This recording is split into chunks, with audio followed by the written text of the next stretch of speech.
Greetings, CSD families. I'm Maggie Fehrman, Superintendent for City Schools of Decatur. I'm trying something new for this week's Friday follow-up, a short video to share some key information with you. Additional details can be found in the text version of the Friday follow-up. I hope this message finds you well, and I hope you and your family are enjoying the summer. I've been working hard to make sure CSD is ready to welcome our students back to the school year on August 3rd. And I want to give parents important details about the upcoming year so you can prepare and plan ahead. First, I want to share that our theme for the 2021-22 school year is Stronger Together. And I truly believe that when we work together, we can do incredible things. You will see this theme embedded throughout our communication and work this entire year. There is a great deal of research coming out regarding the learning loss experienced by our students due to COVID-19. As I planned for the upcoming year, I put this at the forefront of our plans. CSD hired additional support teachers at each school that will provide high intensity and directed interventions to address learning loss. We also held summer school in June and have our Launchpad for Learning camp starting in a few weeks. All of these are wonderful and they're much needed. However, I also believe that throughout the year, we need to focus on the core of our instructional framework in every classroom across the district. The core of our instructional framework is the relationship between students, teachers, and the standards. By focusing on our core, we will be able to ensure that our students are mastering the most essential core content and skills. Establishing the core is the first essential step, and our teachers will also implement our core practices for equity, which are critical literacy, numeracy, formative assessment, and culturally responsive teaching to ensure that we are challenging our students to meet the highest levels of achievement while providing a learning experience that allows our students to be fully engaged in learning.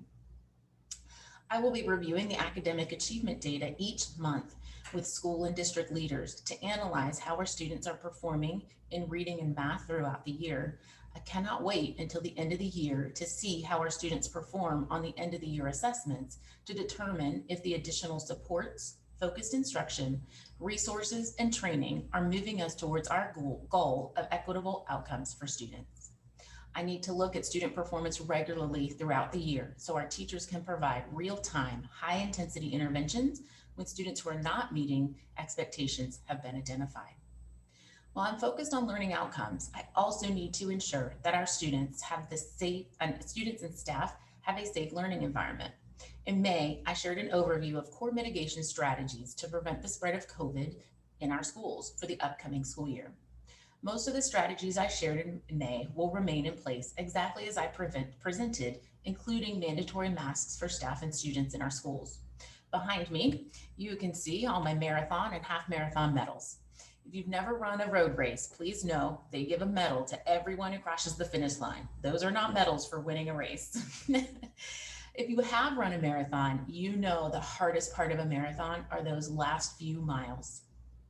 We are in the last few miles of this pandemic, and I know many of our staff, parents, and students are ready to throw away our masks for good.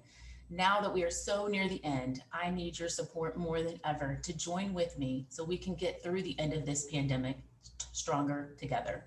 I will be sharing more details about how we can start to relax our mask mandate in upcoming communications. The major change we will be implementing in August is providing parents with two quarantine options.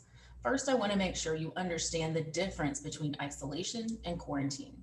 We are not changing our isolation practices. Our isolation practice continues to be removing any COVID positive individual from the classroom until they have met the requirements set forth by the Department of Health to return to school. Quarantine, on the other hand, is the practice of keeping someone who might have been exposed to the virus away from others. The full educational impact from the pandemic is still being identified, but we do know that learning loss was significant. We also know that keeping students in school for as much in-person instruction is essential to recoup learning loss and to provide social emotional support for our students. For this reason, CSD will allow parents to choose between two quarantine options. Option one will be similar to our policy from last year, where an individual found to be in close contact must remain at home for a period of 5 to 10 days. Option two will allow individuals who might have been exposed to a COVID positive individual in the school setting to remain in the learning environment. Option 2 is only available to exposed individuals when that exposure occurred in the school setting. I made this decision after a thorough review of data with a team of medical experts that shows in-school transmission of COVID is extremely low. As I mentioned, you can review more specific details about our mitigation strategies on the CSD webpage.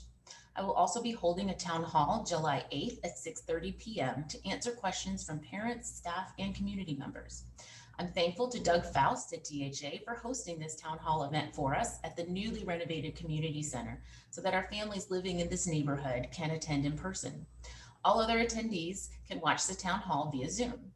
In a follow-up communication to this video, you will also see a link where you can submit questions ahead of time for me and the experts who will be joining me so that we can answer during that event.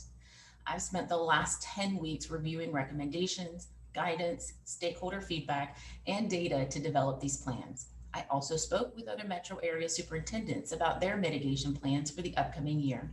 I feel confident that CSD has the best mitigation plan in place to meet the needs of our students in our community.